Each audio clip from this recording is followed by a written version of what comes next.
அதாவது பேழைய ரொம்ப கவனமா இருக்கணும். உங்க பாஸ்டர் நீங்க பாருங்க, ரொம்ப கவனமா இருந்தா தான் பேழை கடைசி வரைக்கும் போகும். ஏன்னா பேழை எதனால் செய்யப்பட்டது? மரத்தால் செய்யப்பட்டது. மரங்கொத்தி பறவை எங்க இருக்கு? பத்தியா? பேழை எதனால் செய்யப்பட்டது? மரத்தால் செய்யப்பட்டது, கீழ் பூசப்பட்டிருக்கு. மரங்கொத்தி பறவை ஃபேமிலி எங்க இருக்கு? உள்ள இருக்கு. அவங்களுக்கு போர் அடிச்சு அவங்க என்ன செய்வாங்க? இவங்கள்ட்ட இருந்து நம்மளை பாதுகாக்கிறது பெரிய விஷயம். அப்போ இவருக்கு கவனம் எப்படி இருக்கணும்?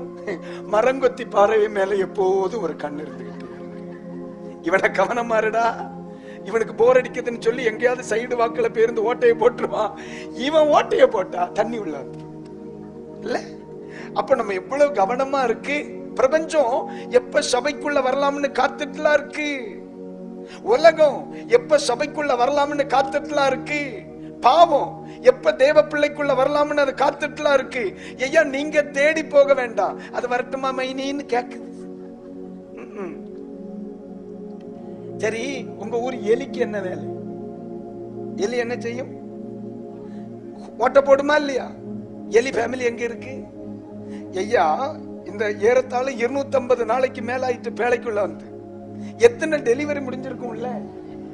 2 பேரா உள்ள வந்தா படைசூழ வெளியே வருவாங்கல. இப்ப இந்த எலிக்க வேலை என்ன? எங்க போனாலும் ஓட்டையை போட்டுதான் உள்ள போகும்.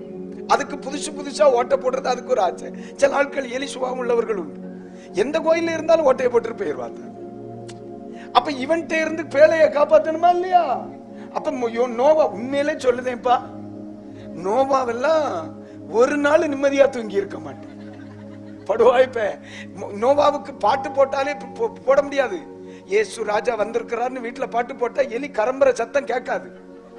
எல்லாரும் சைலன்ஸ் பிளீஸ் சொல்லுவார். எங்கேயாவது உட்கார்ந்து இப்படி சவுண்ட் கேட்டு மொத்தம் ஆரம்பிச்சிட்டாடா, எங்க இருக்கா நசுக்கு அவனை. அப்போ பேழை எப்படித்தான் இருக்கும்டா, பேழை எப்படித்தான் இருக்கும்.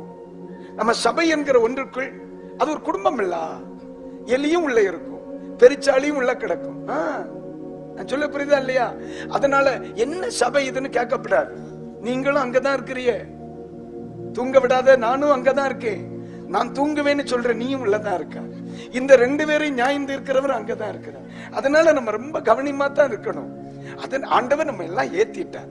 ஆனா ஒண்ணு சொல்றேன்ப்பா, என்னைக்கு இந்த நல்ல ஆண்டவரை ஏற்றுக்கொண்டு இந்த பிரபஞ்சத்திலிருந்து தப்பணும்னு நீ பேழைக்குள்ள வந்தியோ, அதுவே நம்ம வாழ்க்கையில் அது மகிமையான அனுபவங்கள்.